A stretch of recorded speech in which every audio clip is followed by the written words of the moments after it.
Salut à tous, c'est encore moi, Patrick Duval. Je vous rappelle que sur ma chaîne, je parle de tout ce qu'on peut faire soi-même. Abonnez-vous si vous aimez bricoler, il y aura plein de choses intéressantes. Et maintenant, passons directement au sujet de cette vidéo. La fabrication d'un fer à souder à partir de matériaux improvisés peut prendre environ 15 minutes. Cette idée utile est un extracteur de baguettes dans une situation difficile. Avec cet outil, il est tout à fait réaliste de faire une petite réparation, même là où il n'y a pas d'électricité, car le fer à souder peut facilement être alimenté par une pile de 5 V. Vous aurez besoin de un simple crayon, une borne à vis, un fil USB, un fil de cuivre unipolaire. Flux universel sur AliExpress à prix réduit, http://ali. Pub 64XSL. Comment fabriquer un fer à souder à partir d'un crayon?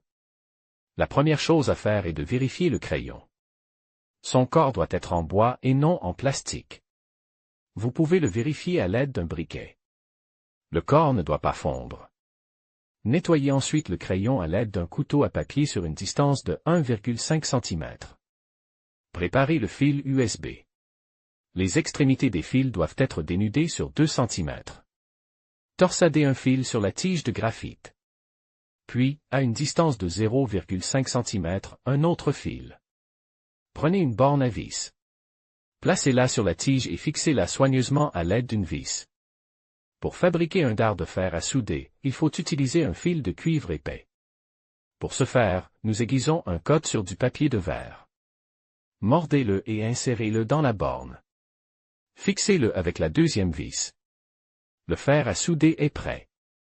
Pour l'alimentation électrique, nous utilisons un bloc avec un courant maximum de 2 ampères.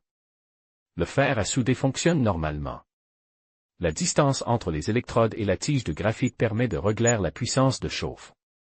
Bien sûr, un tel fer à souder ne suffit que pour une courte durée, mais cette durée est tout à fait suffisante pour des réparations mineures.